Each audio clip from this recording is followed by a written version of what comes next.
Hello, everybody, and welcome back to the Just Talking podcast. I apologize if I sound absolutely appalling. I am super sick, but I did say that I was going to come out with a podcast in the middle of the week because it is so important that we talk about this. So I'm going to push through the sick. I apologize that it's going to probably sound a little rough, but we are here to talk about something that I've already started. It's already a series, but I found that this would be the best opportunity to, expand on my series and, take the next step on talking about Mormonism. I started one of my first episodes on the podcast was just talking about basic Mormonism and what it was and kind of my general opinions about some of the basic beliefs and policies and the way that they're run. It's super basic. It's definitely the stuff that I was taught from a very young age to be used for basically the rest of my life. Basically, that's what that last podcast was about, so I will link that below. Feel free to check it out. And I will also link below any resources to the LDS site, which is where I got all those things. I'm not here to full on just bash the church. I would like to make that clear. I do have strong opinions about the church, and I may not be a member, but I grew up it. My family is still members. I still have tons of friends that are in it. I have tons of friends who have left. So I don't want this to come off as, this one person just straight up, I can't stand the church. It's probably going to sound like it because of what we're going to talk about today. And we're going to talk about the policy changes that happened in this general conference and kind of go over what happened. And let's just jump into it because I really, I can't describe how frustrated I am with this organization. If you haven't heard so last weekend was General Conference. It's one of the, I think it's semi-annual, right? It happens 2 times a year. So their April conference happened, and normally what happens is policies and things like that are announced. And the prophet of the church at the moment has made some pretty big changes already. Last conference, I'm pretty sure he changed something about missionary work. He changed how long church is. Just some smaller changes that really did end up, affecting people in a way that they were I didn't even think that a change was going to happen anytime soon. So it was kind of weird. Everyone was kind of getting a buzz about it. But this upcoming conference, they made a policy change on a policy that they implemented in 2015. And in 2015, they implemented a policy where children that have LGBTQ parents cannot be baptized or ordained or any, they can't have any association with the church, as well as if you identify in an LGBTQ plus identification, then you will be considered apostate and basically be excommunicated. That was put out, set in stone in 2015. And what I mean by that is, it's no secret that the church is very homophobic. It says in, the basic, I think it's the proclamation, no. The proclamation to the world or something the family proclamation or something like that. There is a modern day article or document that comes out that just blatantly states that marriage is only between a man and a woman. And if you don't feel that way, then you should get some help. It blatantly states that. And so this policy really aggressively, restated that. It basically, said, it came off as a fuck you and fuck your kids too. Now, when I first heard this, I obviously was super frustrated. It was the Sunday that I heard about it, actually, and whether I believed it or not, I still went to church because I lived with my parents and I respected their rules, and so I went. And it was really hard to just fucking sit there when, I mean, since third grade, second grade, I've known that I'm gay. I've known that I've liked girls. I've known that I'm a pansexual. I may have not realized, what it was called. I may have not realized, pansexuals existed until recently, but I knew that I liked girls and boys, and it wasn't because I was a bi. It was a little bit deeper than that. So to sit through that church, session, just knowing that really hurt. The thing that kind of actually made me calm down about that policy at the time was the fact that, one, I knew I was going to leave the church, so it didn't even fucking matter. It was kind of one of those things where it was like, this fucking stings now, but I can't wait when I can leave. But the other thing was the children thing. I knew a lot of people were really frustrated about that.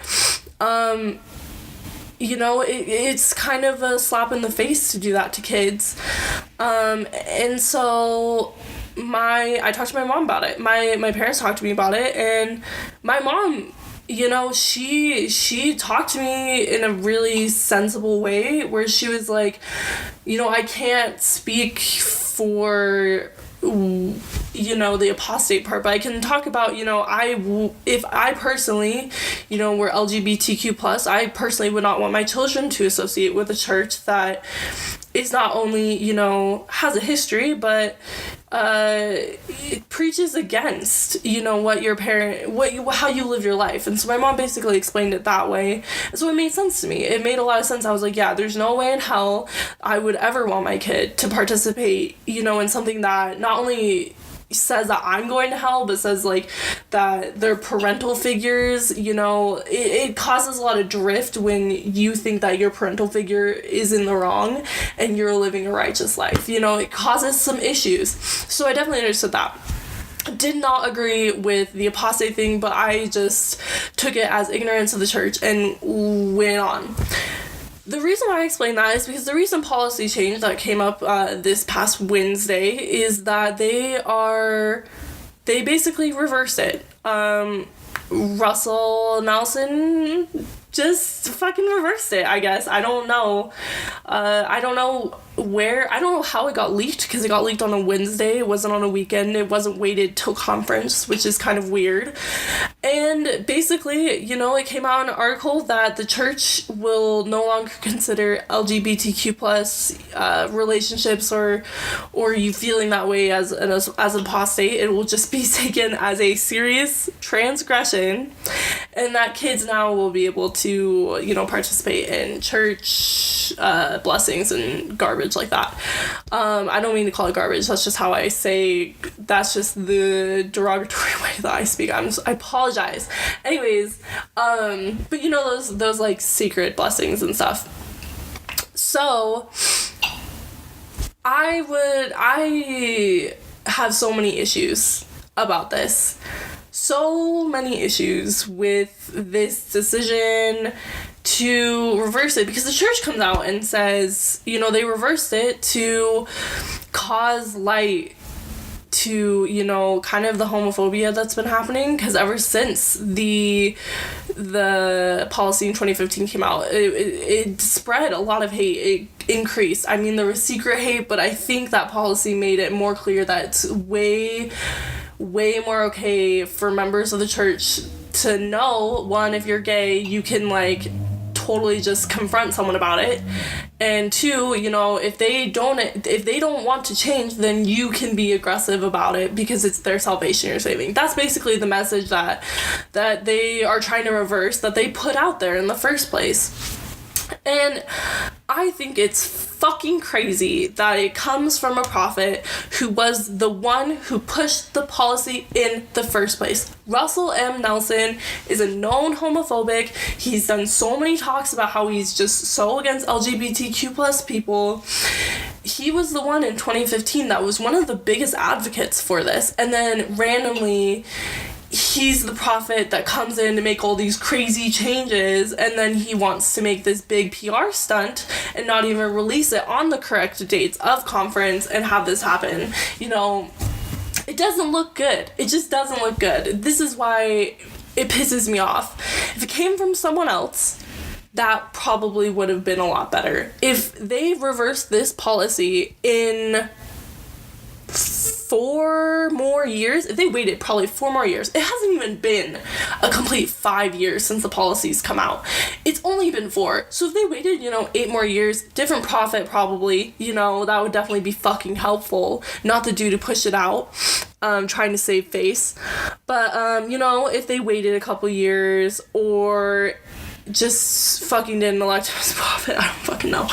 I'm just annoyed on who it came by, is basically what I'm saying. And I'm annoyed that they okay, sorry, I'm getting ahead of myself. Something that I learned in the church from a very young age is that these policies and standards that have been put in place, they've been put in place for centuries, like since the beginning of the church, is basically what we were told. I mean, from the beginning of fucking time, Joseph Smith was told, don't drink coffee and all this shit. And so, evaluating the church from that point in time and having them say, these policies are sent from God. I am a messenger from God.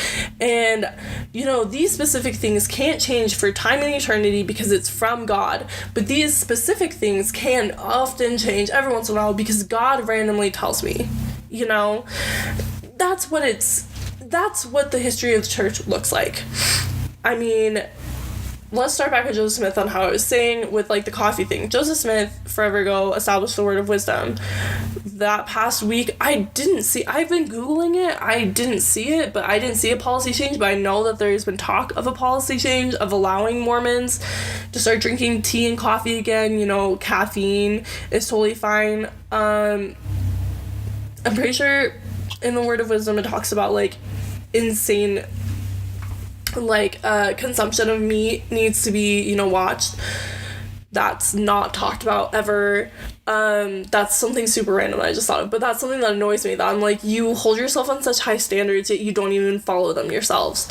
Anyways, so there's that small one, and then there's the one where, Joseph Smith had one wife, and then one time he just had a revelation to become a polygamist, and then because Utah couldn't be a state if they were polygamists, he went away and was like, oh, you know what, never mind, let's eradicate polygamy. Jesus said, God said no to polygamy, and then polygamy stopped, and then everyone who continued to follow polygamy is now not considered Mormon or not considered LDS, but they consider themselves a denomination of Latter-day Saints, which I think is kind of strange. But then again, Mormons consider themselves a denomination of Christianity, or I don't know if that's the correct word that I'm thinking of, but you get what I'm saying. They're a part of Christianity, so those people are technically a small just part of Mormonism, just like fundamentalism, Mormonism, which are the women who want the priesthood, which is also something that has had changes in the church. The church is known for being super racist. From Joseph Smith's time, African Americans were not allowed to hold the priesthood. In the Book of Mormon, there's the curse of Cain. What's that shit about? And then to catch up with the times, thank God, the church tried to eradicate racism. That's definitely something that's good. My issue with this policy change is that their views on LGBTQ plus people have never changed. That view of, gay marriage and gay anything is just so wrong, and from the beginning of time it is wrong, and no matter how many policy changes they decide to put in place, they're still going to send people to conversion therapy. They're still going to make kids uncomfortable about being who they truly are. They're still going to discredit you as a person. They're still going to say, hey, guess what, if you are gay, you're not going to be with your family forever, because if you're gay, then you're breaking the rules of the church. You're breaking those covenant, what's it called? You have to follow specific, I think, commandments, I guess. Yeah, commandments, that's the word. You're breaking those specific commandments that keep your vows or whatever. I don't know, vows is definitely not the correct word, but if you're Mormon, you get sealed to your family, or at least most Mormon families do. And so, you know, to be together forever with your family, basically you all have to, you know, stay members of the church, and you all, you know, you have to follow these commandments and covenants so you can end up in the highest glory altogether forever, you know. And basically it's they're literally threatening you there, saying, you know, you can't be with your family forever. And so to put this really, really aggressive view on people in 2015 is saying a lot. And then just to randomly take it back before one conference on a Wednesday says even more, you know? It shows that the church is just trying to save face. They are scrambling for members. 2018 is a record year for members leaving the church. I mean, I pulled my records in 2018. I'm no longer a member of the church. And that is so freeing to not be one of their statistics. I would much rather be a statistic of she ripped her records out than she's a non-member. You know, like, that's how isolated and alone the church made me feel just based on religion alone. It's not, that's something all to another side, but, you know, like, it like, I know so many people have also left that year, so it's not surprising to me that when I pulled up that number, you know, it's like a record-breaking year. So of course they're trying to save face, especially with the LGBTQ community. That's who they're losing members to. So that was kind of a long ramble. I just realized. And I kind of just got off topic, I feel like, but basically, with this latest big policy change in the church, I didn't see any smaller ones. I just heard speculations of, like, the coffee being changed. There were some other things about, like, mission times being, you know, lowered and stuff, which happens all the time. I think people serving missions, are fine, I guess. Like, if you're gonna... Oh, wait, no. They actually did just put out a new policy for missionaries about, like, being able to use your phone. And I think that's fucking ridiculous, first off. I think that babying the generation of people... Like, if you're going to be the Church of Jesus Christ of Latter-day Saints, then be the fucking Church of Jesus Christ of Latter-day Saints. You don't see Buddhists taking their iPhones up to monk towers to go play on their fucking social media while they become monks. That's not a thing. They dedicate themselves to spiritual glory, like, in a whole nother way.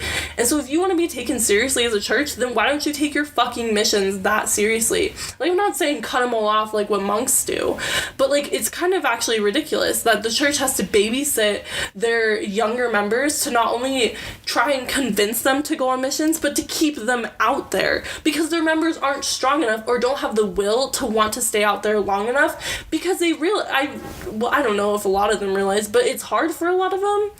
And so it's kind of just like, why... Like, where are the monks of your organization? Where are the popes and the priests and, I don't know, like, the people that show, like, extreme dedication to religion? And you're like, and I get that they're, like, 18-year-olds and shit, but, like, 18-year-olds list in the fucking army and they do harder shit than that, you know? Like, if you're requiring every kid to fucking go on a mission, then you should probably realize that, you know, like, every kid's not gonna want to go on a fucking mission, and it makes you look really weak when you give them these baby tools to keep them out there, to just convince them, just because you're trying to get as many members as possible, you know? Like, that's kind of wild. Like, if you're, like, especially since they go for such a long period of time, I just think that's so dumb if you're not willing to literally just, like, if you're willing to sign your life away for those 2 fucking years, then fucking do it, you know? Don't half-ass it, don't just do it. Like, do it. I cannot stand those missionaries that are, like, the fake missionaries, where I know that they totally slept with their girlfriend before they left. They tried to sleep with me the night before, you know? Like, it's totally like those guys, and then they just leave on their mission the next day. And I'm like, you scumbags. Like, I may not be a member of the church, and I may not like the church very much or agree with it that often, but I mean, I know members of the church that really care about it, and I know tons of missionaries that went on missions and actually, like, really cared, and it made a difference in the organization. And so it's like, that bugs me too, you know, like, don't be fake. I guess I just hate fake people. and I also, like, I definitely get, you know, the fakeness for getting along with your family and stuff, but I mean, there comes a time when you become an adult, and it's literally every Mormon parent's nightmare to have what happened to my parents, my poor parents. But, like, their two oldest kids didn't end up members of the church, and it's like every Mormon parent's just absolute nightmare. But it happens, and guess fucking what? I still love my parents, and I'm pretty sure they still love me, so we're still fucking alive, you know? Like, you don't have to keep faking this religion that's causing so many fucking issues. I don't get it. So that's my rant on the latest policy change. I feel like at the very beginning, I went on this whole spiel about how I was like, I'm trying not to bash on the church and blah, blah, blah, but, like, this policy change really bothered me. And so that's probably why it came off as so aggressive and against the church.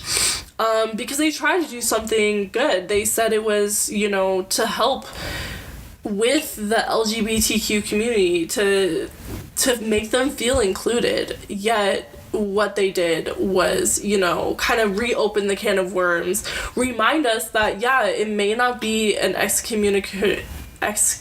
an apostate, I don't remember, the excommunicable offense, but it's still considered a serious transgression. And you still want us to go to the bishop and tell him every fucking detail about it, and that bishop is still gonna want to send us to conversion therapy, and that conversion therapy is gonna fucking traumatize some kids. And so until that stops in the church, and it's still when some real, like, actual, like I'm not even kidding, like, when some real actual just equality happens in the church, then maybe, you know, I would consider taking a second look at the church, because it was such a big part of I was raised in it, of course, you know, but it's just such a corrupt organization at this moment. And with this latest policy change, I mean, I'm just curious. I will definitely talk to some more people that are members and that aren't members, and that are LGBT and that aren't. I would love to find an LGBTQ person that's in the church. I know that's, like, kind of a really touchy subject, but, like, I am really curious. Every person that's my friend that's gay or has been a part of the church and has, you know, had or has even had, like, affiliations with LGBTQ people, except for, like, my family, like, they've left, you know, like, I've had a huge just amount of people just leave off those basic terms. So, I mean, like, I'm curious for those people who stay, because there are tons of wards that are just, they're called gay wards, but it's like most of the people in the ward are LGBTQ plus, and they just go to church and they don't do anything about it. So, okay, sorry, you're probably gonna also hear everything that's happening in the background, because this mic picks up everything. But anyways, so yeah, that's all I have to say about kind of the latest policy changes. I'm curious to see if they will come out with the latest stuff on, you know, the smaller issues like the coffee and tea and, like, the basic word of wisdom shit. I am curious to see if they're going to actually make or implement a change. I don't know if they will. I just already know thousands of members already do it, and if anything, they're already addicted to Diet Coke anyways, so it doesn't even fucking matter. So yeah, thanks for listening to this special edition of the podcast that happened in the middle of the week. Hell yeah. And tune in to this weekend's too. Talk to you then. Bye.